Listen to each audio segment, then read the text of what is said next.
I'm grateful that you can make time to join us. We are live on DSTV channel 421, GoTV channel 144, and on your digital television, also online at myjoyonline.com. Now, just 2 days ago, Ghana clinched a $3 billion deal with the International Monetary Fund.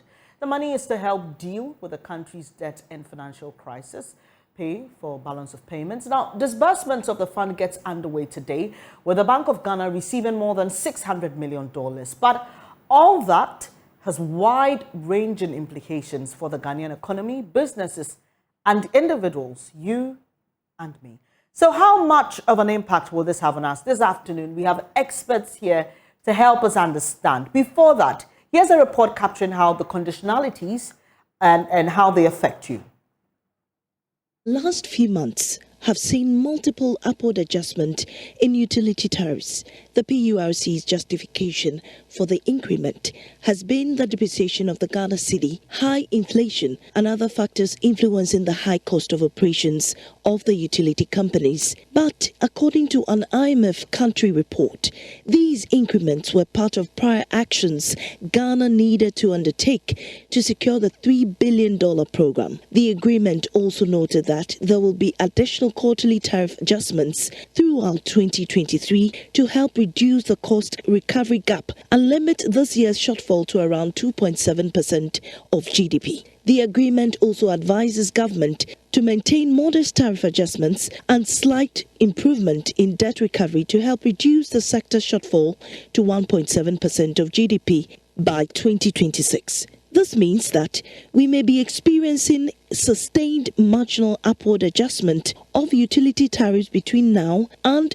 end of the IMF program in 2026. Consequently, the PURC announced an 18.36% increase in electricity and natural gas tariffs for all consumer groups following its review of the second quarter of 2023, effective June 1, 2023. Government is additionally being urged to renegotiate the take-or-pay agreement with the IPPs, reforming subsidies to reduce revenue shortfalls, among others. Per the demands stated in the IMF document, prices of petroleum products may also experience marginal increases should government fully withdraw all subsidies on these products and adjust the taxes. The IMF is also asking government to limit hiring and wage increments, allocation to statutory funds, and reprioritization of capital expenditure is to be implemented as well.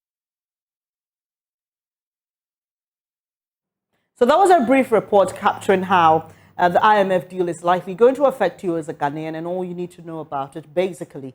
Here's what we want you to do. Join us with your views, just like these Ghanaians we chanced on the streets of Accra. By looking at the current cost of living, just opposing it to my average income, it is not something to write home about. Now, looking at the current inflation rate in January 2022 was around 13%. Currently, inflation rate is over 50%. And so it means that I'll have to pay about 30-something% more of what I used to pay in January 2022. Now, I have to pay over 30-something% more. And if my salary have not increased between that period, it means that I am making, a lot of losses. Now, looking at the current increase in utility bills, okay, or water bill in particular, it means that I have to also spend extra the amount I spend every month. So we are in a situation where salaries remain the same, but cost of living keeps on increasing. And so every month you realize that you always have a deficit at the end of the month. If you look closely, you will see that everything they told us about the devil, that he gives you with the right hand, and then he give you with the right hand and take you with the left hand. That's what is at play at this particular moment. Whenever there is an salary adjustment for the former sector, the next moment is preceded by series of taxes, series of cunning ways to take everything from you. For instance, assuming that you are given a salary increment of 30%, the next moment you are faced with electricity tariff adjustment upwardly, then that of water, then also another tax review being implemented by Parliament. So you will see that they want us to suffer, and we will continue to suffer, especially if we don't kick MPP out of government. I'm not unemployed here looking for a job, but I hope soon I start a job here. It was around 100 cedis. That was the last bill I paid, 100 cedis. No, the meter is for the house. It's everyone living in the house, the tenant living in the house. Yeah, we all use the same meter. Since I'm not working and I'm not having a fixed salary, what I even earn is just a part-time something. It's gonna affect me because already there is light bill, which is even more expensive than the water bill and other expenses. And since I'm not working, I'm not even expecting any salary increment. It's because I can't live without the water, so no matter how to fix it into my budget and then see how best I pay for it. Yeah. This is, for me, it is outrageous. Let me put it this way, excuse me to say, it's crazy, because already there's so much hardship. Adding this burden onto this tax or whatever increment onto what already we have been paying will be something that people cannot bear. And in fact, I'm also included. The wahala is just too much. It is so outrageous that they are going to increase tariffs on water and electricity. And it is something that the government must rethink about. I don't even know how to manage. I don't know from here, I don't know how I'm going to manage. Because whatever I'm taking home as pay, it's not even sufficing me and my family. Imagine 3,000 Ghana cedis. How am I going to even spend it? Food is high. The cost of food is now high. Transport. Now we are talking about electricity. We are talking about water. What are you saying? So those were some of the views shared with us, especially on the current situation when it has to come to paying for utilities and the expectation of what this IMF deal will do to our economy. On Zoom, we've been joined by Isaac Kofi, data analyst here with our research desk. Hello, Kofi. Let's go straight to the point. What are the conditionalities of this IMF deal? Right. So yesterday we had a very successful press conference where the IMF, country, rep for Ghana was present. The finance minister was also present, and you could get the sense that based on certain things that, Stefan Ude said, you could see that the vulnerable in the society needs to be protected as far as this IMF deal is concerned. So the first conditionality is that there's going to be, tariff adjustment. And this is the reason why there's going to be tariff adjustment is simply because now, the central bank can no longer come in to give, the utility, companies subsidies and also fund their debt. So for instance, ECG is owing about, some $1.5 billion. They have to find ways and means to, fund this debt by themselves. How would they do it? The first thing probably is to increase or improve revenue generation or increase the tariff. So you heard some of the reasons why ECG is looking for another increase in tariff is because they're saying that if you look at what they started the year with in terms of the cedi to dollar ratio, it was around, they were projecting $1 to 10 cedis. Now you need about 12 cedis or 11 cedis. And so some of these things are, pushing them to request for upward adjustment. And one other thing is that there's going to be a freeze on the wage bill. We saw this happen in 2015 when, we went to the IMF for our 16th program. This is the reason why, because the IMF program must make sure that governments achieve, what we call fiscal consolidation. So they cannot, accommodate a wage bill as big as, let's say, 440 billion or 60 billion Ghana cedis. And so there must be ways and means to make sure that there's a freeze on public sector employment. And, TUC, they are not happy with this because they feel that when they went to the negotiation table with government and then they agreed that 30% increase in base pay, one thing they told government was that government should help them to bring in fresh people into the sector. And government went to agree with this, they agree on this, and then the next time they are telling TUC that there's going to be a freeze on public sector, it means that there's not going to be, employment into the public sector. So that's one. And then also there's going to be a 0% financing by the Bank of Ghana. It simply means that when we find ourselves in trouble or when there's supposed to be some sort of financing, Bank of Ghana cannot come in directly to come and help the finance ministry or to fund government, expenditure. So 0% financing, there is no room for Bank of Ghana printing money to come and fund, the government. So utility tariffs expected to go up, and some experts are even projecting that these adjustments is going to be every 3 months. But per the data we have, if you look at 2015 when we approached the IMF for our 16th program, although there were some tariff adjustments, they weren't, every 3 months. I think they were about 2 the entire year, and tariffs were held constant in some instances. So we are hoping, that we don't see that 3 months projection that some experts are saying that we will see. But we also know that ECG, they requested for 148% in increase in tariff. They only got, I think, 37% the first instance. So gradually, you can see that PRC is adding up to the adjustments. And cumulatively, we are hovering around 107% since 2021. So it simply means that, most Ghanaians consume between 0 to 300 megawatt hours. So if you bought prepaid and it was around 50 cedis 2021, we should prepare that currently you'll be paying around 107 cedis. So that is what it means. It simply means, the IMF deal simply means that governments can no longer come in to directly subsidize certain things. And IMF, they've been very, very clear and direct that governments must find ways and means to protect the vulnerable. That is why they are telling governments, you need to increase, the funding for LEAP. We know World Bank directly funds LEAP, but there's also some portion that is supposed to come from the central government. And then also they are telling governments that you need to pay attention to the health insurance, because with this whole tightening that's going to go around, people will also need health care.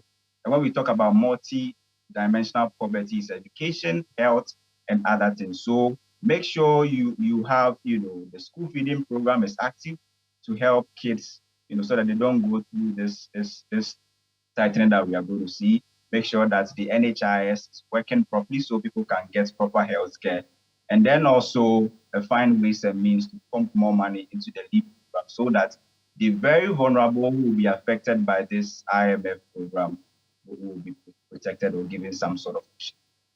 Thank you very much. Kofi Ajay is our data analyst. Kofi, don't leave just yet. As and when we need some clarification on some important issues, we will reach out to you. But we've been joined now by economist Dr. Edu Sarkodie for expert view on this. Remember, this is a town hall discussion and your views are very welcome. And once the phone lines are open, I'll alert you so you can call us, share your thoughts, and even ask any questions that you may have for our expert. Now, good afternoon to you, Doc. I appreciate your time here on The Pulse.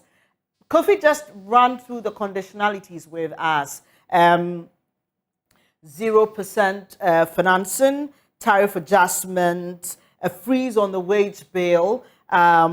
We have also some cushioning for vulnerable groups, obviously because the IMF anticipates the impact this program will create on the economy and general standard of living for people. But from your technical perspective, are you able to break it down further to let us know how this will affect us generally and as individuals?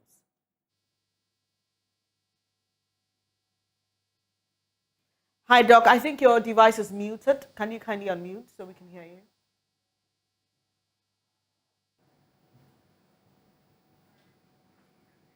Hello, Doc. Hello, Dr. Sarkodie. Hi, Doc. If you can hear me, your device is muted. So if you can work on that for us so we can hear you.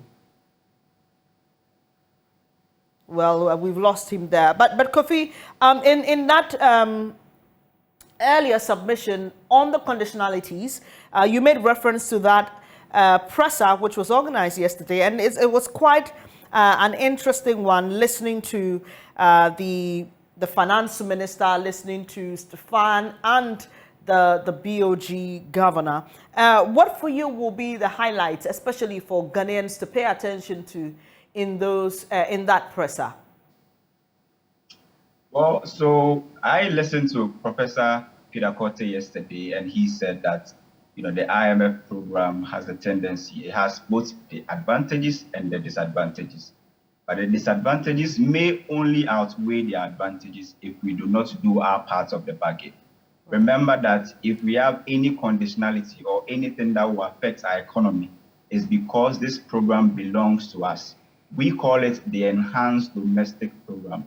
It simply means that we try to do it here by our own self. We couldn't. That is why we now have a headmaster in our booth to supervise us. But if you're a Ghanaian and you are watching and you are listening and you are enjoying this town hall meeting, then you should know that right now Ghana finds itself in a very tight situation where we need, per the IMF's projection, we need close to $4.2 billion to survive this year alone. And mind you, the entire IMF program package is at $3 billion. But because we are under this program, we are going to get other funding from elsewhere, like the World Bank and other partners. So this year alone, IMF will be giving us 1.2 billion plus 530 million from the World Bank. So if you combine the two, it means we are going to get close to 2.5 billion from both the IMF and the World Bank. And it also means that government will have to also find ways and means to finance the gap of about 2.5 billion that will be left. And so our situation is that we currently need forex to show up so many things. And so we are hoping that the IMF money that is coming, the first 600 million, is supposed to act as a balance of payment support so that, we can give, those who are going out to bring in refined crude, pharmaceuticals, and other things in. And then we also will not have a lot of pressure on the cedi. The cedi is performing quite well lately because if you compare relative to what is happening currently to what happened last year around this same time, this was a time that the cedi was moving from 12 cedis to 13 cedis to 15 cedis. It was a discrete movement. But currently, the adjustment or the depreciation has been very slow. And even if we can see some sort of irregular movement, ups and downs, and the cedi has really done really well if you compare this period to what happened last year. So the first tranche that we get from the IMF, it is supposed to help us, support our balance of payments because already there's a deficit.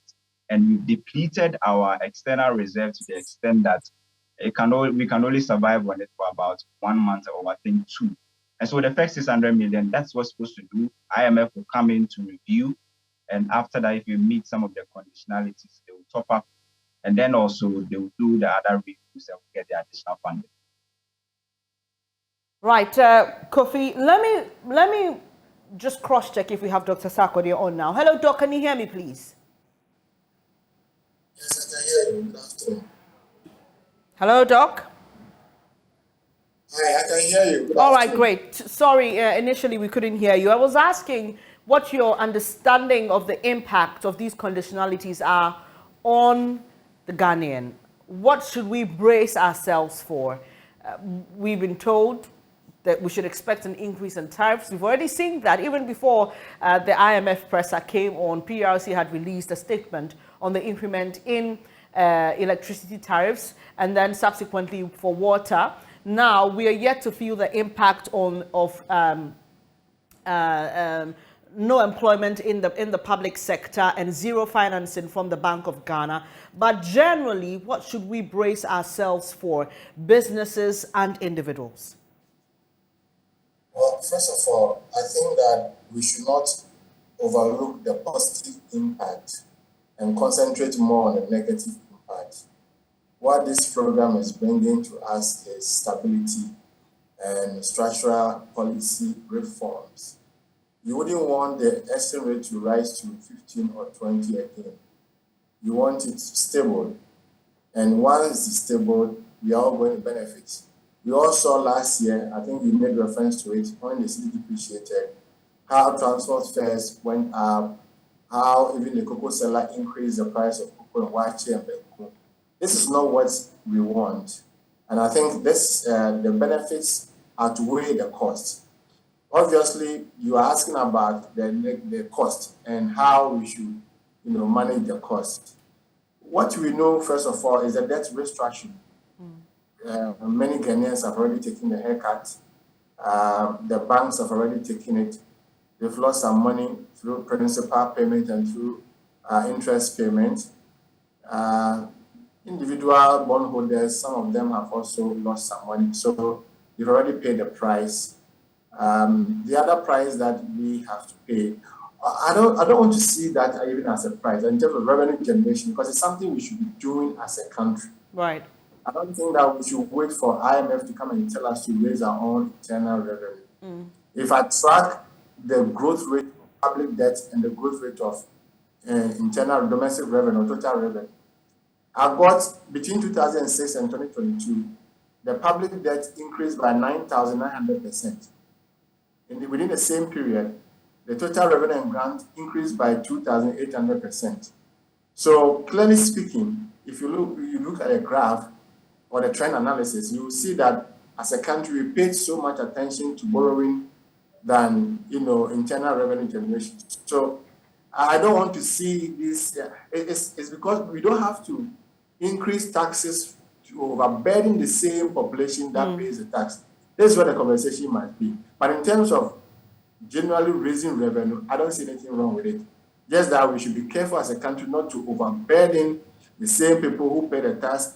There are tax leakages, there are tax exemptions, there are corrupt practices. Auditor General support is there. We must prosecute people. We must make sure that we leverage digitization to revenue generation. This is where the conversation must be. The other thing that you may also claim as a cost is the increment in utility fare, utility bills. The position of the IMF, if you have been following them since the inception, has been that citizens must pay the economic price. In other words, they do not support subsidy. So if the electricity bill is 50, it must be 50. Don't reduce it. Right. Okay. Now, this is the position. And that is why if you are charging lower, they may want you to charge the right price, the right economic price. It is up to you as a government to take out the poor and the vulnerable, because in the same policy, whilst they are asking you to charge the right price, if it will be happy, it will happen by increment, you have to increase it. But within the same IMF policy, they are talking about social protection. So they may say charge the right price, but still protect the poor. So it is up to government to identify who are the vulnerable consumers of water, vulnerable consumers of electricity, and protect them and let the remaining citizens pay the right price. Right. If they do this, I think that is a step in the right direction. But it doesn't appear that it's happening, and Kofi will help me on that, Kofi, because when I heard you explain the increments in tariffs to us, it was across the board, right? Yeah. Yeah. So for instance, there's a group that we have to protect, which we call the lifeline consumers. Right. They consume between 0 to, I think, 30 megawatt hour. But even within that group, tariff has actually increased. The same thing is still around 100% if you compare what the PRC is projecting or has proposed to 2021 levels. So at all levels, we've seen an increment in the tariffs, both at the lifeline level and then also the normal. But Kofi, specific to the IMF's request for vulnerable persons to be protected, help us understand what government is doing here is that it is increasing the LEAP grant, right? And also offering other support systems. So whereas they may not be excluded from the tariff increment or utility adjustment, they are receiving more in terms of grants and support for some of these social interventions? Well, exactly. So the IMF is clear that you have to protect them, and in protecting them, you also have to make sure that these monies that you be injecting in the economy will not rather come back to you to cause inflation. That is why the program must be targeted at the right people. So if you are distributing lead grants to people who are vulnerable, it shouldn't go to those who are not vulnerable. And so the IMF would want you to target the program to the right people. And when you are dishing out the money that they will give to us, if it is for budget support, it should go for budget support. If it's for education, it should be used for education. If it's for health, it should be used for health. And we must account for everything that we do with that money. And so if you realize, the IMF have already planted someone in the Bank of Ghana and then also the finance ministry to coordinate affairs. So they will be supervising us to make sure that whatever grant that we will get will be used for the right purpose. And I'm sure most of these monies will be coming directly from the World Bank, because one, they support the LEAD program a lot. And usually the government's quota to this program, we are not even able to disperse that money to the level that we are supposed to every year. It is the World Bank that has been supporting us, and they will be requesting for accountability. Public sector will be publishing more reports for accessibility, and then also for us to review and analyze, and IMF will be coming back for feedback. Stay with me, Doc and Kofi. We have our first caller. Hello, welcome to the Pulse. Let's hear you on the IMF conditionalities. What are your concerns or suggestions or questions? Hello. Hello, I can hear you. Joshua? Yes. Yeah, this is Joshua from Jebila. From Bimbila? Jebila. Jebila, all right. Let's hear you, please, Joshua. As a nation, I think we are where we are today as a result of bad leadership.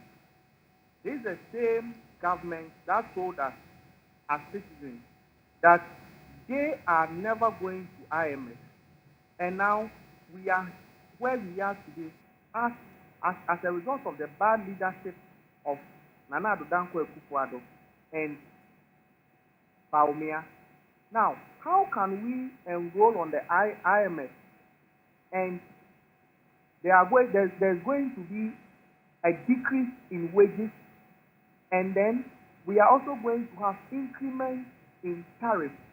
Now, how are we going to survive as a nation, as a country? How are we going to survive? Now, as it stands now, Ghana is very broke. Nothing is working. We don't have visionary leaders who can carry us forward. So I think with these conditionalities that comes as a result of enrollment on the IMF, I see it as a way of bringing more problems on the ordinary Ghanaian.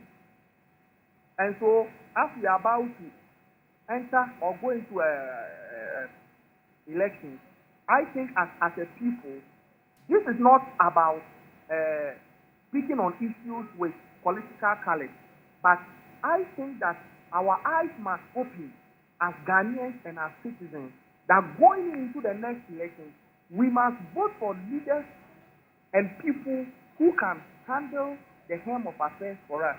Because all these conditionalities that have been lined up by the IMF team, there is no way it's going to help the ordinary Ghanaian, but rather bring in more problems to us. Thank you for sharing your thoughts with us. That's Joshua there from Jebila. If you have your thoughts to share as well, they're most welcome. The number to call 0302-211-691, 0302-211-691. If you also have any questions, we have Doc on the line with us, and Kofi is also still on. And Doc, this caller again is blaming government for bringing us to this point. I don't know what your view is, but we've heard from other economists and experts who believe that we could have done something earlier to avert the situation. In fact, there were calls for government to go to the IMF. Government said it wasn't going to. We had the finance minister emphatically state that. Much later, we saw the opposite. There are those who also suggest that this is just a systemic problem, considering the number of times we've been to the IMF and not being able to sustain our successes in the economy for a long time. It clearly shows that the problem may be systemic. Kofi references the issue of monitoring and supervision, and how the IMF has somebody in the Bank of Ghana and other places to monitor and ensure that we're doing the right things. We have, over the time, shown that we can do these things for ourselves. Are you confident in this particular IMF program? And do you believe that we have gotten to the point where we can, on our own, sustain the gains from this IMF program? Yeah, I think if you read the letter which the government wrote to seek the IMF program, and you also read the response from the staff level agreement, and you also read the response from the IMF board, you get a sense that they all admit that Ghana had before the COVID and war, they had pre-COVID existing vulnerabilities. Now, the external shock, i.e. the COVID and the war, have just come to exacerbate the existing vulnerabilities. Okay. So it means that we had our own vulnerabilities, and then the war and the COVID exacerbated them. So that is admitted at all levels, that we can't blame everything on COVID and the war. We must pay attention to our vulnerabilities, and then also pay attention to the effect of COVID and the war. What are these vulnerabilities? You mentioned the structural challenges that we have. The fact that we are unable to produce most of the items we have in the country, we have to import them. Our import bill has been so huge. Even locally produced items, you need imported intermediate goods to even locally produce. The other one is the capital account challenge, where even though you export more than you import, as recorded since 2017, but the money doesn't stay here. Much of the money is repatriated because the Ghana government doesn't own greater part of it. Most of the gains from gold and oil, government share is around 20, maximum 30% in this thing. So over 70% goes into the hands of the foreign companies. So the capital account vulnerability is also key. And these things were not caused by COVID and the war. These were existing before COVID and war. Another issue is the public debt, where we were spending 33% of total revenue on interest payments alone. And this was 2018 figure before COVID and the war. So yes, there were challenges before these external shocks. But can we relegate the impact of the external shocks? No. COVID and the war greatly impacted negatively on our finances, and that must be admitted. In fact, one of the professors, Alegon here, did a research last year, and he concluded that the war alone accounted for 28% of the city depreciation only last year, 28% of the city depreciation. So you cannot also relegate or overlook the impact of the external shocks. And so there was a need for this IMF program. In fact, there was a need for it. As to whether we should have gone early or not, yes, I mean, there were calls that we should have gone early, but it wasn't too late. Ghana has been very lucky. I think the IMF, these Bretton Woods institutions, they are intentional about Ghana because we have gotten our program in record time. So if we had applied earlier and still not gotten it this time, what benefit would that be? And so at the end of the day, we have it in record time, and I think that we must be happy about that, because without this program, my sister, things would have been worse. Doc, please. Sorry to interject, Doc. We have a call on the line, and I wouldn't like to keep them waiting any longer. So please, if you can, just hold on with your thoughts for me. I'll come back to you. Majid, thank you so much for staying. Majid is joining us from Doma. Let's hear you, Majid. Good afternoon. Good afternoon, Majid. Majid, please go ahead. We can hear you loud and clear. All right. I think these IMF conditionalities are only going to overburden the already suffering Ghanaians. Because if you are talking about economy is all about, making the people to stay good, and then, but if we have gone to IMF, which we promised never to go, but unfortunately we are there now, and now the IMF is giving us conditionalities that will aggravate the situation, then I don't know the essence of the loan that we are taking, because we are not taking that loan to overburden the citizens. So I think the government has to rethink and then do something, because this utility and tariff increment, already we are paying enough. So if the government is to increase some of these things, I think we are going to die. So the government should rethink and then do something about it, because it's not easy. It's not easy nowadays. But Majid, you understand that we have already signed on to this deal, right? And so it is what it is. Yeah, but internally, we have to also do certain things, at least to alleviate some of the problems that we are faced with. And that's why even for the IMF to make provision for vulnerable groups, persons who are living in extreme poverty, and so the fund understands the impact that this will have on our general economy and our lives, but it's the price we have to pay, isn't it? But I think that this is very, very, this is very, very absurd, because if they are saying that they should also reduce the burden on the vulnerable people over there, and then they are increasing tariff, electricity tariff and the water tariff, then how are you now protecting the vulnerability or the vulnerable? Right. Thank you so much, Majid, for sharing your thoughts with us. So, Doc, you can conclude on the submission you were making earlier, and then just chip in a bit on whether there is a possibility for an adjustment. Because, I mean, from where I sit, the little I understand from the fund is that it is what it is until we exit, right? Is there room for any modifications like Majid is suggesting? Yeah, so let me conclude on my point.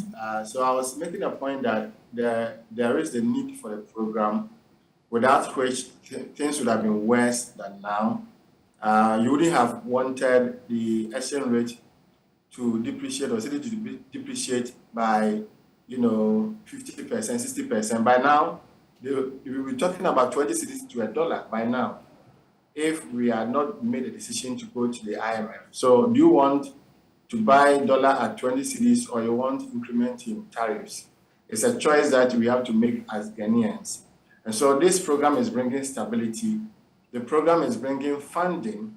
It's also bringing structural reforms. It's bringing policy reforms. It's exposing Ghana, giving us the access to the international community to do business. Already, World Bank has also come on board to support us.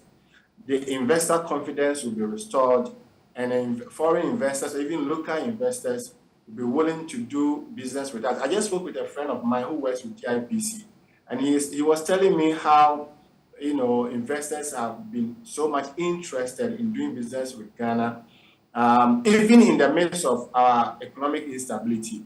And the understanding was that Ghana already has very strong political stability. We have good governance. All we need is to add on the macroeconomic stability, and we are good to go. And that's exactly what we are doing as a country. So it's a good news for us.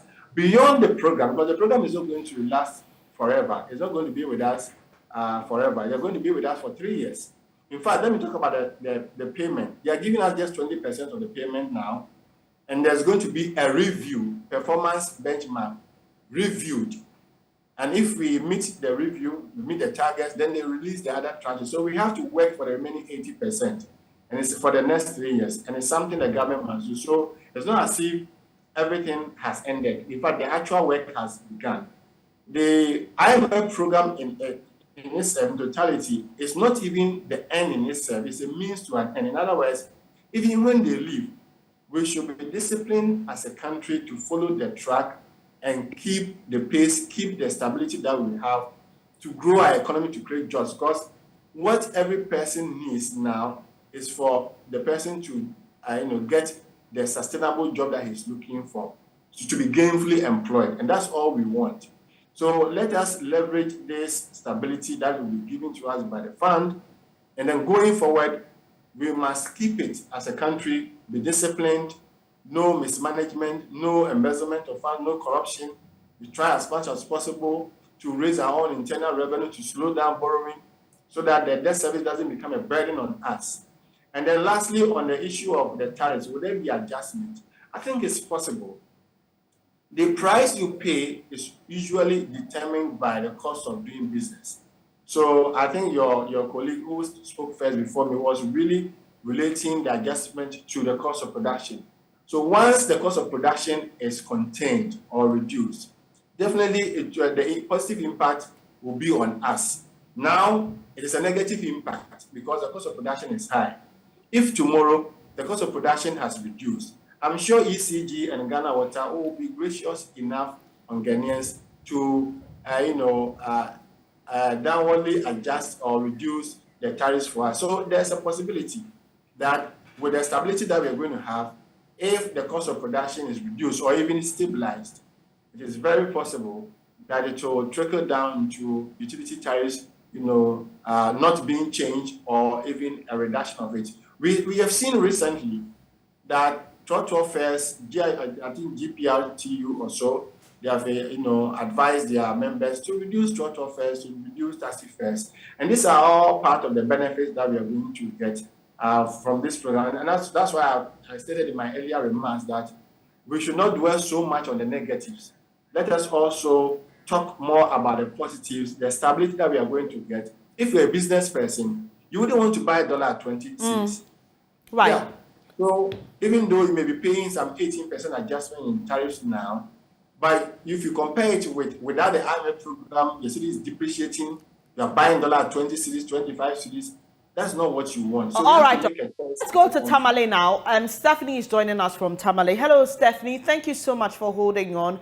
Please go ahead with your thoughts. Hello, good afternoon. Hello, good afternoon. Your cherished viewers. Please, I want to find out with the IMF bailout, the banks that the government have borrowed from, will they be paying the money back for them to pay their customers back? I have invested an amount with SIC Savings and Loans, Tamale branch, and the money has been locked up over a year now. I want to find out if this bailout will also help those banks to revive and start working again. That is my question. Because already we are overburdened, and if tariffs are going to be adjusted without this money being paid back to us, how do we buy pay water bills, buy electricity, pay school fees, and so on and so forth? That is my question, please. Thank you. Right. Thank you so much for asking your question, Stephanie. So the last we understand that there's a certain stabilization fund that's being created to help banks. But to answer your question specifically, we would need to get a specific response from government. What we know also is that this first tranche of the IMF bailout is to help with balance of payments. In fact, the 3 billion we went for was to help in balance of payments. But we understand, as we are told by the experts, is that the ripple effect of this deal is the return of confidence in the system, which would translate into investors feeling confident to support, release money. And so, I mean, to answer your question directly, I cannot tell, but I know that there is a stabilization fund which is being created because of even the impact of the domestic debt exchange program on banks. So that'll be it from me. I don't know, Doc, if you have a response on Stephanie's question, whether the bailout will help receive the funds that have been locked up with different financial institutions since we entered the crisis. I don't know whether the problem is coming from the bank itself or because of a general economic conditions. But let me answer in this way. Nobody will lose their money. If the bank is finding it difficult to repay you, I'm sure with time, they will be able to resource and enough to pay all customers. So I don't think customers should panic. If you haven't received your funds, they will pay you.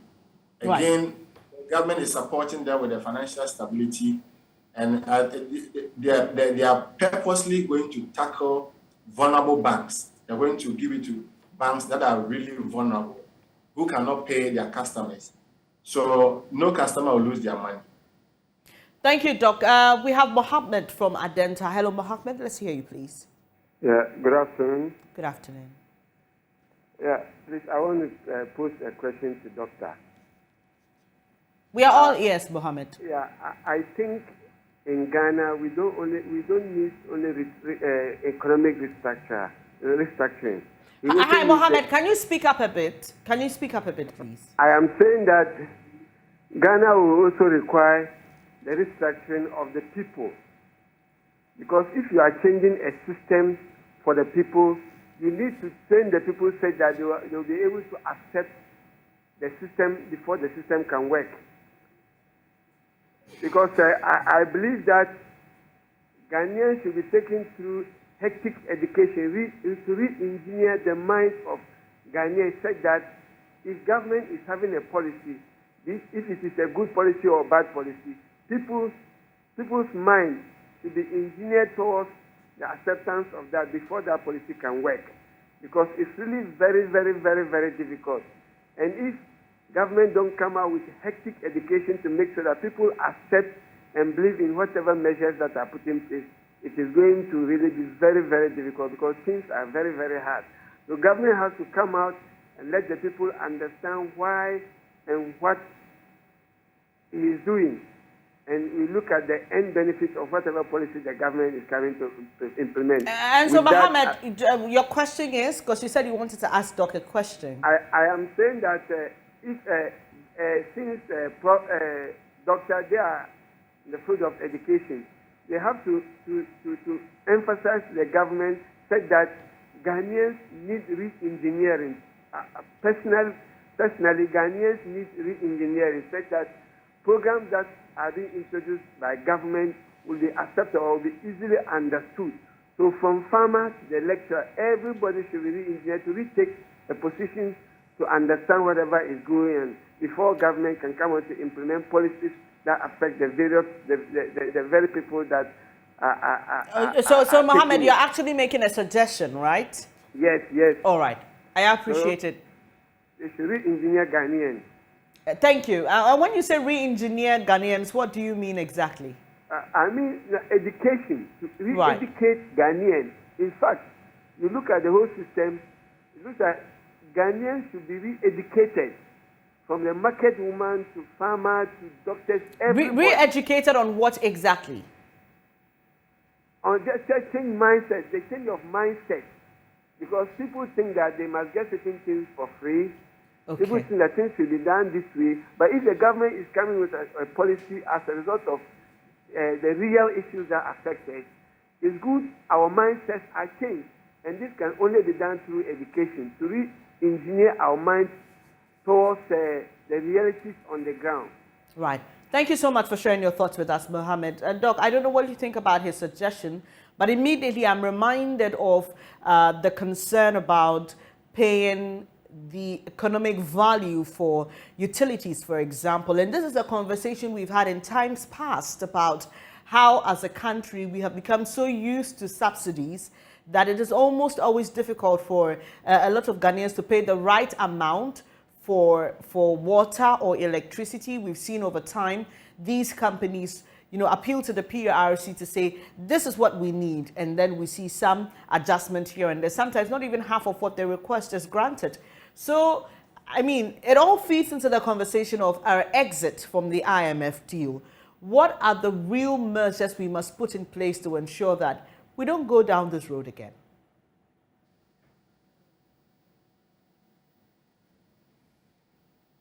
Hello, Doc. Oh, too bad. We seem to have a challenge with Doc's line. He appears frozen there. But if you just joined the polls, today we are having a town hall, basically a discussion on the IMF conditionalities. We've broken the news about Ghana securing the deal. But what does it mean to you as an individual? Already we know that there are some tariff adjustments that will have to be made. Electricity is going up 1st June. Water, same thing. And those are all part of the conditionalities. We also know that there is a freeze on employment in the public sector. Also, there is 0% financing. That means that if we find ourselves in a fix, the central bank cannot support government's budget in any way. Thankfully, the IMF makes provision for support for vulnerable groups, and so in there are some form of cushioning for persons who fall within the vulnerable group.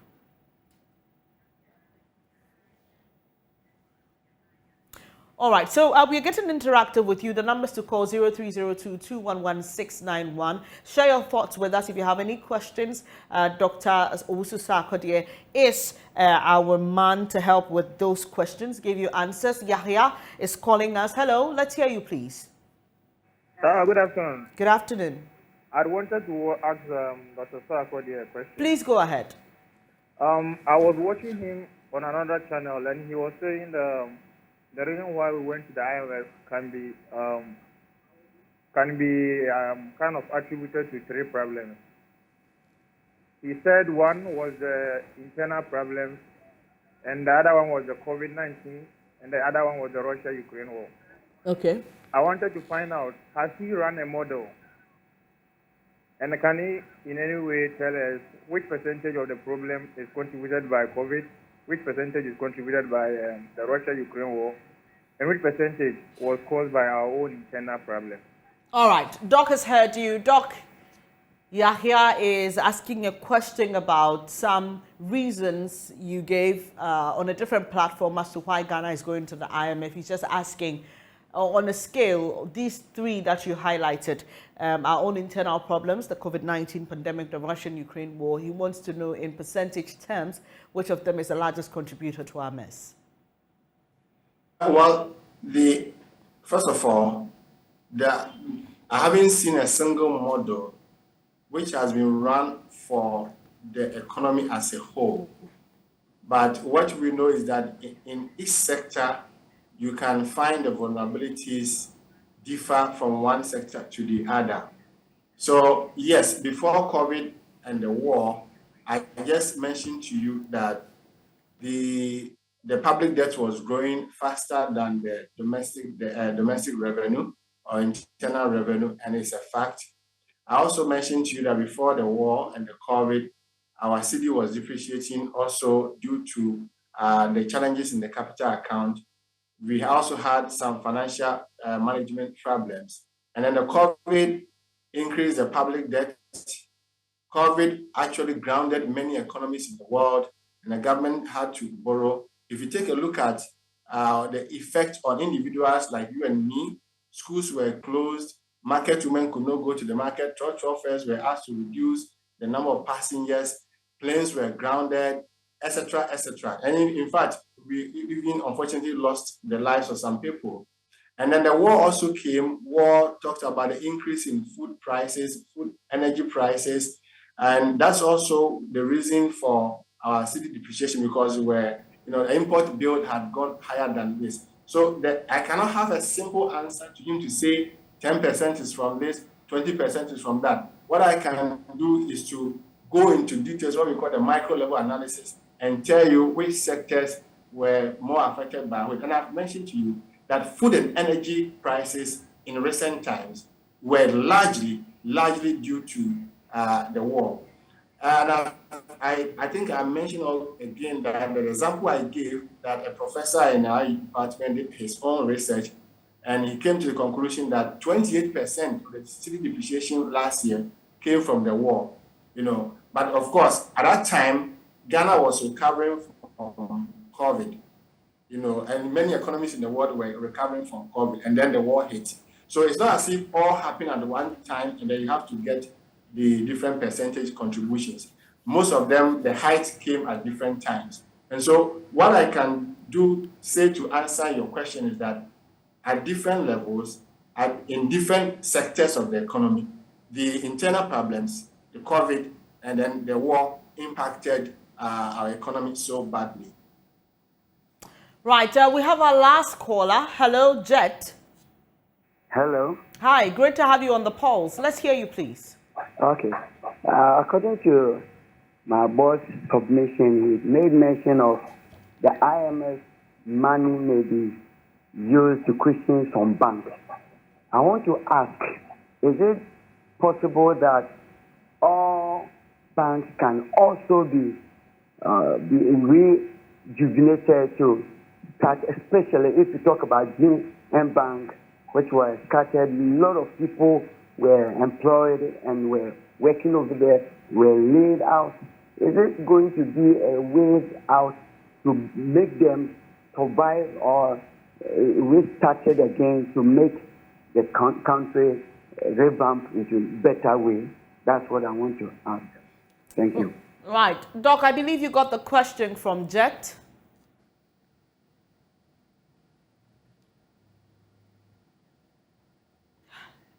Hello. Was he talking about the collapse banking? No, I think he's talking about banks in general and whether, I think it's relation to the question that Stephanie from Tamale asked about, whether there will be some support given to banks. And he's asking if it will be across the board, because I think that your answer suggested that there may be support for vulnerable banks. So he's just trying to understand. I mean, that's what I gleaned from what he asked.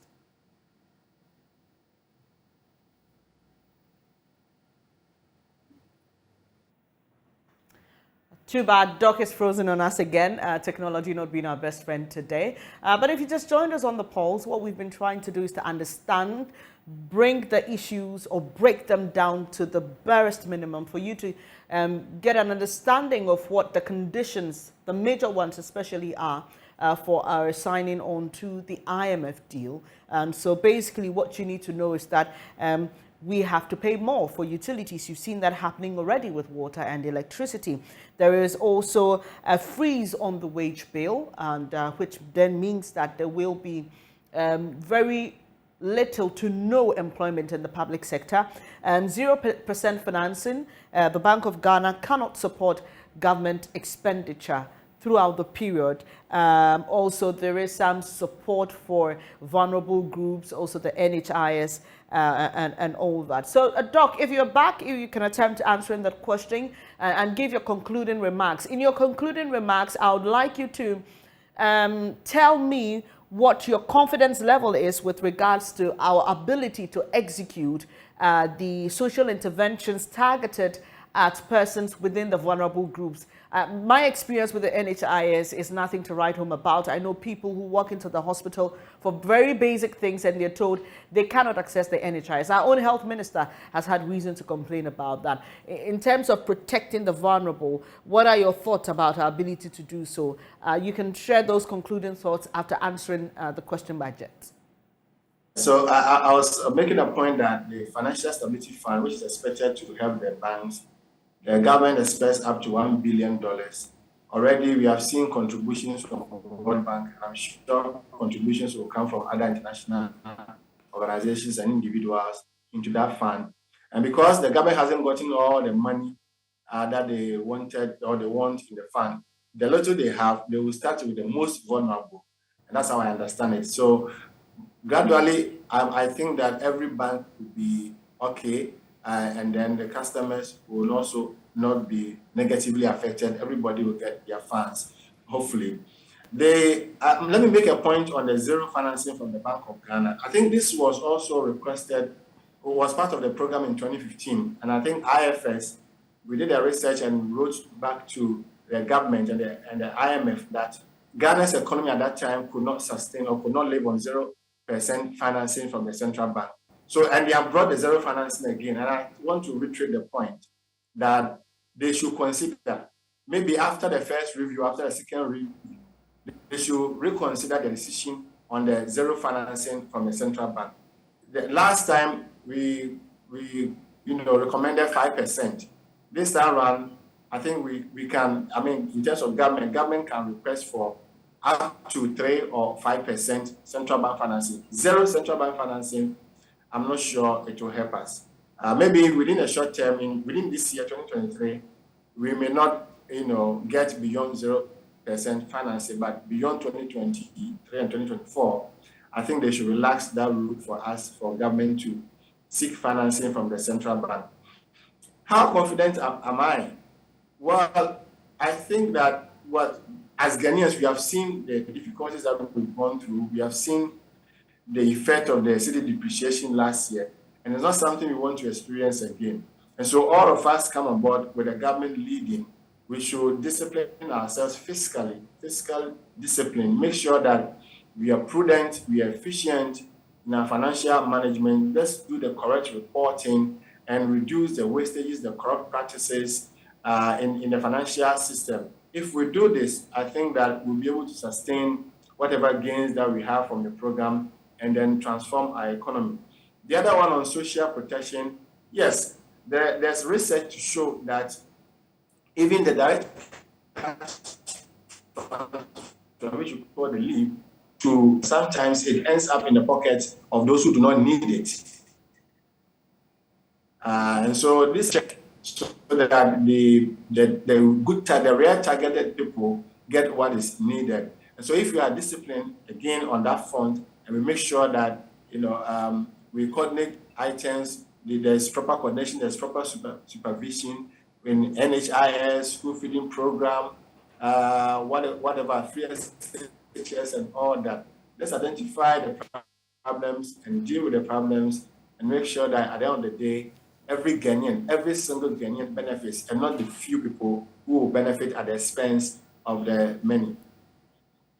I'm grateful that you could join us this afternoon. That's Dr. Edu Owusu-Sarkodie. He is an economist. Much earlier, when we started the conversation, you heard from my colleague, Kofi J. He is a data analyst on our research desk, basically pointing out to us what the IMF conditionalities are. We also heard from you. Thank you so much for joining the conversation and sharing your thoughts with us. We are very grateful for that. But there's more on the IMF deal much later on the channel. Tomorrow, make a date with Evans Mensah on Newsfile, the IMF bailout, the conditions and the impact.